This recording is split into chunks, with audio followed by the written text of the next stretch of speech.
ഇഷ്ടം പോലെ തിന്നാണ്.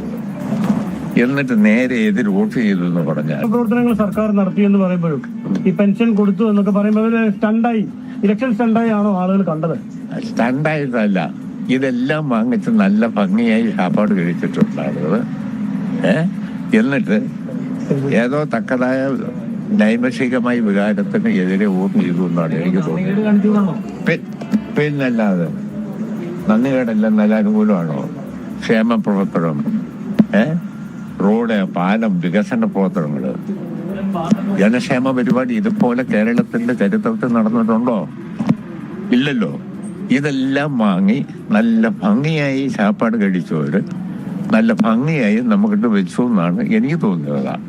നല്ല ഒന്നാം തരം പെൻഷൻ മേടിച്ചു ഇഷ്ടം പോലെ തിന്നാണ്.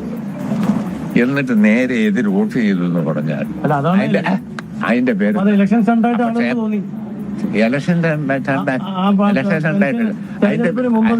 അതിന്റെ പേര് ഇതുമായിട്ട് പറപ്പ് പൊളിയെന്ന് പറയും.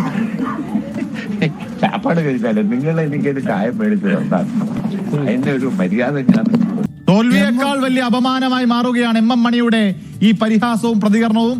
ജനങ്ങളെ അപമാനിക്കുകയാണ്, വോട്ടർമാരെ അപമാനിക്കുകയാണ് ഒരു MLA. വിനു, എം എം മണിയെ പറഞ്ഞ് വീട്ടിൽ വിടുകയാണ് ഇപ്പോൾ CPM ചെയ്യേണ്ടത്. കാരണം ഒരു ജനവിധിയുടെ മുന്നിൽ ഇത്രത്തോളം ജനങ്ങളെ അപമാനിക്കല്ല. നേരത്തെ നമ്മൾ ഇതിന്റെ വാർത്ത വന്നപ്പോൾ ഇത്രയും പ്രതീക്ഷിച്ചില്ല. ശാപ്പാടടിച്ചു, തിന്നിട്ട് നന്ദികേട് കാണിച്ചു, പറപ്പുകേട് കാണിച്ചു. സത്യത്തിൽ എം എം മണിയോട് രാഷ്ട്രീയം അവസാനിപ്പിച്ച വീട്ടിൽ പോയിരിക്കാൻ CPM പറയേണ്ടതാണ്.